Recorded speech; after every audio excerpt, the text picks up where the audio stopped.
mais do que tudo, a paz de Cristo é especial. A graça e a paz, eu sou o pastor Luiz Gustavo, o pastor da Igreja Presbiteriana Central de Nova Friburgo. Estou aqui mais uma vez para compartilhar a palavra de Deus com você, refletirmos nela e sermos abençoados juntos pela palavra de Deus.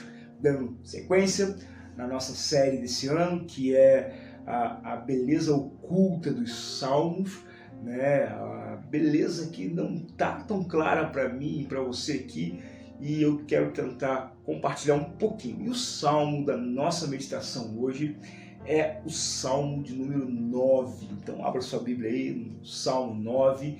Eu quero ler, não vou ler o salmo todo, né? Vou ler até o verso 10, né? Só a primeira parte do salmo, e eu quero explicar algumas coisinhas que estão relacionadas a esse salmo e espero que seja uma bênção para você. Então eu quero te convidar para fazer essa leitura, né, do salmo 9, do verso 1 até o verso 10 comigo nesse momento. Estamos preparados? Estamos juntos? Então vamos lá. Louvar-te-ei, Senhor, de todo o meu coração. Contarei todas as tuas maravilhas. Alegrar-me-ei e exultarei em ti. Ao teu nome, ó Altíssimo, eu cantarei louvores. Pois ao retrocederem os meus inimigos, tropeçam e somem-se da tua presença. Porque sustentas o meu direito e a minha causa. No trono te assentas e julgas retamente. Repreende as nações, destrói o ímpio e para todo sempre lhes apaga o nome. Quanto aos inimigos, estão consumados. Suas ruínas são perpétuas. Arrastaste as suas cidades, até a sua memória pereceu. Mas o Senhor permanece no seu trono eternamente, trono que eligiu para julgar. Ele mesmo julga o mundo com justiça, administra os povos com retidão. O Senhor é também alto refúgio para o oprimido, refúgio nas horas de tribulação. Em ti, pois, confiam os que conhecem o teu nome, porque tu, Senhor, não desampara os que te buscam. Amém? Então, queridos, essa é a leitura do Salmo 9 e eu quero compartilhar algumas coisas com vocês. Perceba aqui que o Salmo ele tem o título de Ações de Graças, mas ele vai passar por um tema que está sendo abordado desde o Salmo 5. Nós meditamos no último programa no Salmo 4, mas perceba que o Salmo 5, o Salmo 6, o Salmo 7 e até o Salmo 8, eles vão tratar de uma questão que está angustiando o coração do salmista. Todos eles vão tratar sobre a lida do salmista, né, Davi, com os seus inimigos. É uma questão de guerra. Davi vive um tempo de guerra, Davi vive um contexto bélico, onde muitas batalhas estão sendo travadas ao longo da sua vida. Talvez a vida de Davi seja uma metáfora de guerra. As suas lutas começam desde muito jovem, né, guardando as ovelhas de seu pai, dos predadores naturais, que são os leões, os ursos, né?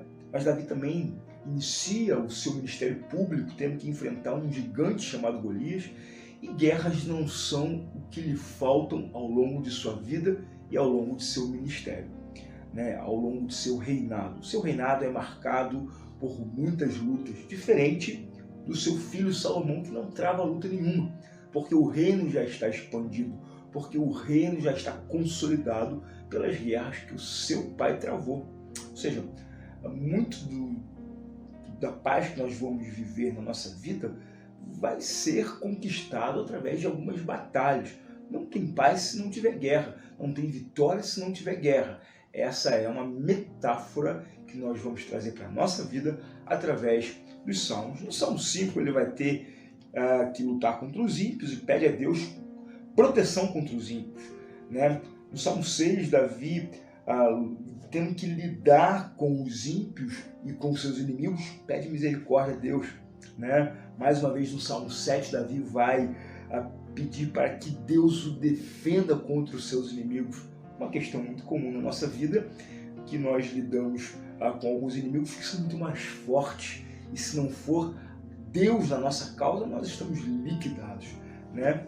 E Davi vai ver a glória de Deus sendo manifesta na sua vida, né, diante da luta contra os seus inimigos, no Salmo 8. Então tá aí uma linha de salmo para você meditar, do Salmo 5 até o Salmo 8, onde Davi vai pedir proteção contra os inimigos. Nós sabemos que hoje os maiores inimigos que nós temos na nossa vida não são os da carne e do sangue, mas são os do espírito. E os maiores inimigos da nossa vida estão aqui, dentro da nossa mente, fazendo com que a nossa vida se torne muito mais difícil. A nossa própria construção emocional é um grande inimigo nosso, né? Mais para frente nós vamos ver como isso acontece. Mas o Salmo 9 começa com Davi, que foi considerado um homem segundo o coração de Deus, louvando o Senhor. E não louvando culticamente, não louvando liturgicamente, mas louvando de todo o seu coração. E ele começa assim o salmo: louvar-te-ei, Senhor, de todo o meu coração. No último culto eu ministrei uma palavra sobre louvar com a alma, cantar com a alma. Isaías vai denunciar um povo que adora ao Senhor com os lábios, com a boca, mas o coração está longe. Parece que essa é uma realidade dos nossos dias. E nós precisamos ter o cuidado de não sermos adoradores frívolos ou adoradores modais, adoradores que entram em um êxtase emocional, religioso, cultural, modinha, mas não tem nada a ver com Deus, E Davi ainda diz que alegrar-me-ei e exultarei em ti. E aí fica um grande desafio para essa geração que se alegra com circunstâncias, que se alegram com vitórias, que se alegram com relacionamentos. Muitas pessoas vão buscar a igreja, vão buscar Deus para encontrar outras coisas. É interessante que as pessoas não buscam Deus para encontrar Deus. Muitas pessoas buscam Deus para encontrar sucesso, para encontrar prosperidade, para encontrar namorado, namorada, favores, lugares, posições, empregos, portas abertas. Mas Davi procura Deus para encontrar Deus. E quando ele encontra Deus, ele se alegra em Deus. E aqui mais uma vez ele fala que é essa alegria que ele tem no Senhor que fazem retroceder os seus inimigos. Sabe, os maiores inimigos que nós temos na nossa vida estão dentro da nossa mente. Não estão fora da nossa vida, mas estão dentro da nossa vida. É o medo, é a depressão, é a tristeza, são as inseguranças, os complexos que nós alimentamos a cada dia, que estão dentro da nossa vida, que estão dentro do nosso olhar, que vão nos paralisar, que vão nos entristecer e que vão transformar a nossa vida em uma lida de muita angústia. Mas Davi entende que quando a alegria do Senhor toma conta da nossa vida, esses inimigos que estão dentro da nossa vida e muitos que estão fora vão retroceder também, vão tropeçar e sumir da presença do Senhor. Porque a alegria do Senhor é a nossa força. Nós vamos ver isso mais lá na frente. Ele vai repreender as nações, destruir os ímpios e para todos sempre lhe apagar o nome. É o que Davi está falando aqui no verso 5. Esse salmo traz um assunto teológico, que é a soberania de Deus, que é o governo de Deus, que é a justiça de Deus tomando conta de todas as coisas. E aqui, no verso 7, Davi vai trazer aqui uma característica dessa soberania de Deus em contraste ao caos que está estabelecido no mundo, que está estabelecido no contexto de Davi, diante da vida de Davi. E aqui serve para mim e serve para você também. Sabe, aquele dia que a tua casa, a tua vida, o teu negócio, a tua família parecem estar, e na verdade estão em caos. Quando você olha para o contexto nacional, para o contexto global, que é o que nós estamos analisando nesses últimos dias de pandemia, de caos, de conflitos, de discussões, trocas presidenciais nos Estados Unidos, uma potência observada por todo mundo, e aí desencadeando várias questões em outros países e afetando economicamente, politicamente outros países, uns que apoiam um presidente, outros que apoiam o outro, e gerando todo um contexto caótico na nossa sociedade, e sem contar a violência, e sem contar a falta de amor, a falta de valores, ou seja, a fragmentação moral de uma sociedade que é nítida e notória, né? Sociedades que celebram o aborto, sociedades que celebram as abominações que o Senhor condena, que o Senhor adverte ao povo que se afaste dela, e pelo contrário, elas estão encontrando lugar de norma, lugar de direito na justiça do nosso país e de todo mundo, e o Senhor parece que está sendo marginalizado, colocado à margem, colocado à distância de toda essa realidade. É uma percepção que se tem, que Deus está sendo abandonado, que Deus está sendo esquecido e está sendo colocado em uma gaveta. Mas essa é uma realidade da época de Davi também. Isso não é um contexto extraordinário e exclusivo nosso. Isso acontecia na época de Davi, acontecia antes de Davi, no período dos juízes, no período de Sansão, né, no período de Gideão. Isso aconteceu durante o Êxodo, né, em que Moisés via uma grande apostasia diante do povo de Deus. Isso aconteceu nos tempos de Abraão. Isso aconteceu de maneira clara e evidente nos tempos de Noé. Isso aconteceu nos tempos de Adão. Mas o que acontece aqui é que Davi tem uma percepção espiritual. Ele tem uma percepção que Isaías teve também, e foi revelada a visão no capítulo 6 de Isaías. Mas o Senhor permanece no seu trono eternamente. Parece que tudo está fora do controle. Parece que Deus está muito distante de todas as coisas, mas não. Ele está sentado no seu trono. Deus governa todas as coisas. Trono que não foi criado por religião. Trono que não foi criado por mão de homem. Trono que não foi elaborado pela mente humana. Mas o verso 8 diz que esse trono, pelo qual Deus julga com a sua justiça, ele construiu para ele mesmo administrar os povos, não com a justiça dos povos, mas com a justiça dele.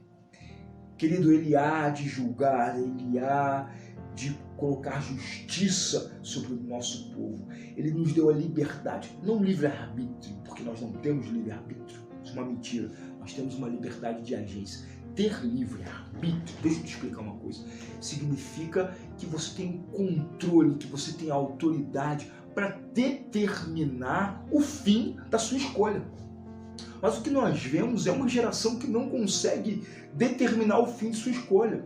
Nós fazemos escolhas e pagamos muito caro, e pagamos com dor, com lágrimas e com sangue por conta das nossas escolhas. Isso não é livre-arbítrio, isso é livre agência. Nós temos liberdade para agir, mas o arbítrio, ou seja, a decisão final da história, não está na nossa mão. A decisão final da história está nas mãos do Senhor, e Ele há de vir para julgar vivos e os mortos e tomar sobre a nossa vida o seu controle. Então, essa é a visão que Davi tem aqui. Mas ele diz algo ainda que consola o nosso coração e nos conforta enquanto nós esperamos a justiça que virá. Ele diz assim: o Senhor também é alto refúgio para o oprimido, refúgio nas horas da tribulação.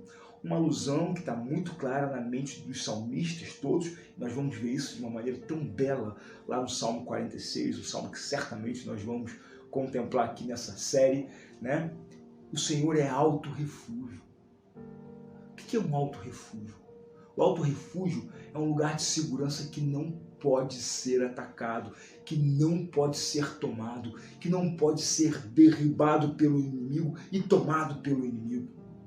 E o oprimido aqui no caso, que espera a justiça do Senhor, que sou eu, que é você, que vivemos nesse tempo caótico, nesse tempo de grande tribulação, nós podemos encontrar esse lugar na presença dele. Ele nos refugia na hora da minha e da sua, da nossa tribulação. Mas o verso 10, ele me fala uma coisa muito interessante que nós precisamos considerar, e é a grande beleza oculta desse salmo.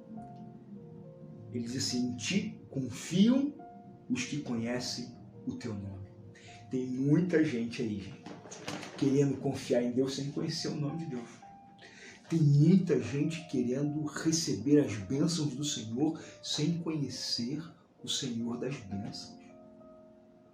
Confia no Senhor os que te conhecem, os que conhecem o nome do Senhor.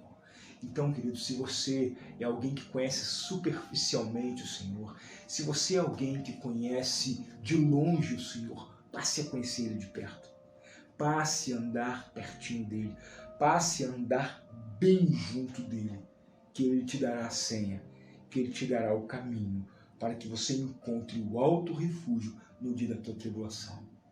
Esse caminho não é outro senão pela intercessão de Cristo, que é o caminho, que é a verdade e a vida. E tem muitas pessoas que querem conhecer Cristo só de ouvir falar. Assim como Jó teve uma experiência com Deus, achou que andava com Deus, que era amigo de Deus, que era próximo de Deus, mas depois de passar por todas as suas experiências, ele chega a uma conclusão: Senhor, eu te conheci só de ouvir falar, mas agora os meus olhos te veem e eu me arrependo, eu me abomino na cinza e no pó. Talvez seja isso que muitos de nós precisamos dizer para Deus hoje: Senhor, eu te conheci só de ouvir falar, mas agora eu confio no Senhor, porque eu te conheço. E então eu encontro o caminho do alto refúgio no dia da minha tribulação. E então eu encontro um lugar de descanso para minha vida e para minha alma. E os meus inimigos, que atormentam, que tribulam a minha alma e o meu coração, não mais me tocarão. Ou então não mais me molestarão de maneira que eu não consiga continuar a minha caminhada. Querido, esse é o desejo do meu coração para você. Que você conheça para confiar no Senhor e caminhe para esse lugar de alto refúgio, para esperar a volta daquele que está sentado no trono e governará o mundo e a minha vida no dia da justiça final, no dia da consumação do século, no dia da volta de Jesus, o nosso Senhor. Que Deus te abençoe, tenha uma semana excelente e amanhã, bem pertinho, nós estaremos de volta com o programa Graça e Paz. Deus te abençoe. De coração, irmão, quero te declarar a paz que vem de Jesus e vale muito, muito mais do que ouro ou outro metal, mais do que tudo, a paz de Cristo é especial.